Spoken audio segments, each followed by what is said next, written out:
the issue of Israel's barbaric actions in Gaza here, along with fellow senators in the chamber today.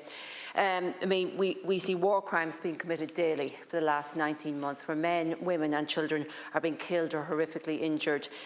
We see hospitals being bombed, medical personnel being targeted, journalists being killed.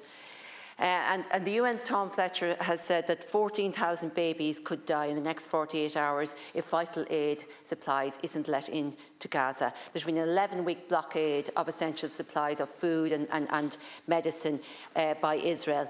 And this needs to be called out. It needs to be stopped. And I do welcome the UK and France and Canada coming out and calling it out today. But where have they been for the last 19 months? And where have they and other countries been in not calling it out and not imposing sanctions on Israel?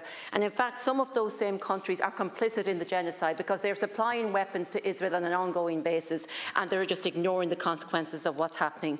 Our own government are saying the right things, but they need to be more forceful, and they need to put pressure on other countries to call this out as well. And we need to enact the Occupied Territories Bill without delay. We also need to stop the sale of war bonds through the central bank here in this country.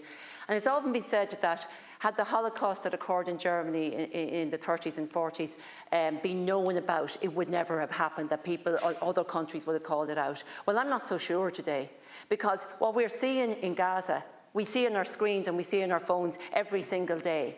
And yet there's nearly silence from an awful lot of the main countries in this world. In fact, Netanyahu is emboldened by Trump in his actions there, and being encouraged by Trump and by other leaders. I don't know what his mindset is. It's just hard to fathom. But it needs to stop, and we need to all put our voices together there and call out this behaviour, impose the sanctions, do what we can to stop this madness and get the help that the people need in Gaza. Senator Stevenson has given me a list of people killed here. I have 30 children's names in front of me. None of them reached their first birthday.